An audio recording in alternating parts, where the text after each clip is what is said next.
look what I picked up. The SD Trainer is one of those shoes where when you put it on your feet, you're gonna feel like you have high heels on, and when you're running in it, you might feel like you're gonna fall off the edge of a platform, but is that actually how it really feels when you're out there running? We're gonna talk about that in just a little bit. For those of you that don't know, the SD Trainer is one of the highest stack heights of any running shoe on the market today, only being beaten out by the Adidas Prime X. Now, there are other running shoe companies trying to come up with this type of shoe for their own lineup, but New Balance is the second company to bring one to market. I have a lot of thoughts about the shoe, and this shoe isn't anything what I thought it was really gonna be like, so sit back, relax, grab a cup of coffee, and let's talk about this behemoth of a running shoe. So I generally gloss over the specs of the running shoe because I think that people can just go look that up themselves, but for this one, we just have to spend a little bit of time and talk about the specs really quickly. Like I mentioned, this is one of the highest stack height running shoes on the market today, with 47 millimeters in the heel and 39 in the 4 and 8 millimeter drop. Those numbers by themselves are very impressive, but what makes this shoe even more impressive is what they have jammed into this midsole right here. So the technology in this midsole is called Energy Arc.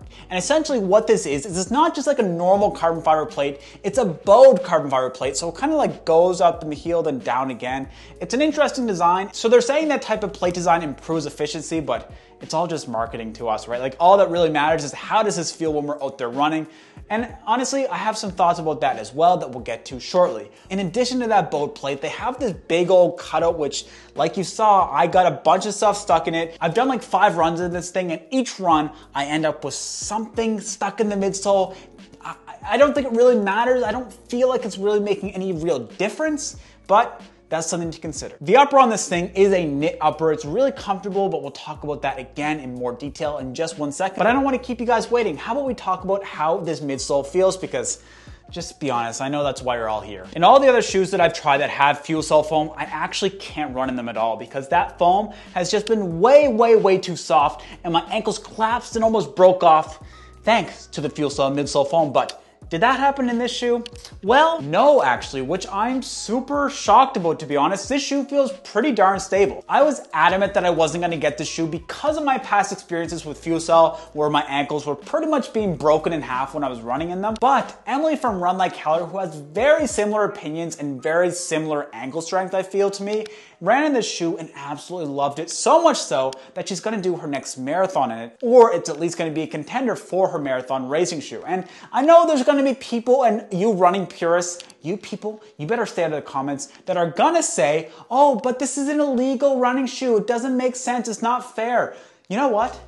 I need any little bit of help that I can get in order to even run a marathon, so if this is gonna let me cheat and I'm not gonna get arrested by the police, well, World Athletics, come on, come to my house and I'll take you down right where I stand. In all seriousness, this midsole feels absolutely fantastic, and what it reminds me of the most is actually the ZoomX Invincible of all things. And actually, which is really funny, the ZoomX Invincible is $5 more expensive here in Canada, coming in at $235 compared to $229 in the SD Trainer. So, Invincible, get out of here.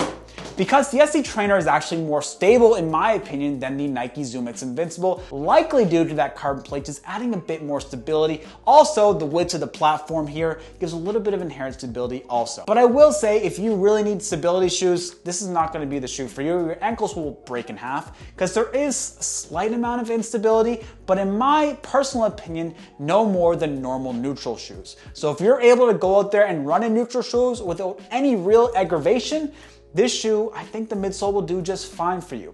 And I will say one additional thing is that this midsole doesn't feel exceptionally bouncy, it doesn't feel very responsive, and due to the weight of this thing, I don't feel that it's very good at picking up the pace. But for going out there and doing slow miles, honestly, doing long, steady runs, doing daily training miles, this shoe, this midsole has been doing so well for me personally. And yeah, people will probably go in the comment section again saying, well, you shouldn't run in a shoe that has a carbon fiber plate, Brendon. You're just not doing anything good for yourself. What is wrong with you? And to those people I say, I'm sorry I offend you, but I love this shoe. The upper on this thing is pretty okay. The padding around the ankle collar gives a good secure lockdown. The gusseted tongue, or whatever type of tongue it is, maybe integrated, is absolutely fantastic, super comfortable, really good lockdown in the midfoot. The knit upper is super breathable, really comfortable.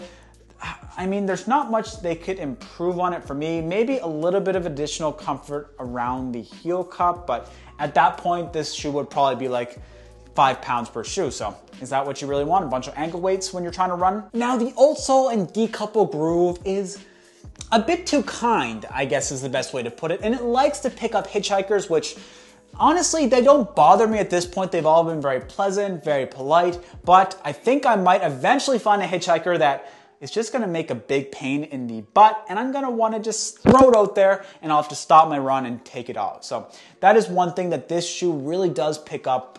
Obviously, you can see here the rock fell out because I'm aggressive and I threw the shoe, but it still has an acorn in there. And the outsole rubber, I mean, it's fine. No comments on that so far. My initial opinions of this shoe was that it's gonna make a great daily trainer, a great long run shoe, and a great slow and easy day shoe.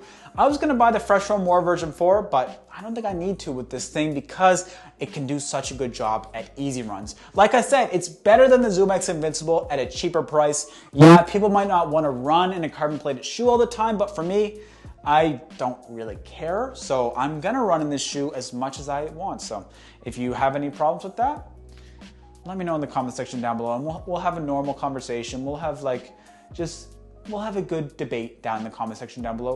We'll all be nice to each other. If you're in the market for a very, very high stack height shoe, you love that cushioning like I do. You like a shoe that's a bit bouncy, but not in your face bouncy, that has a very smooth transition from heel to toe.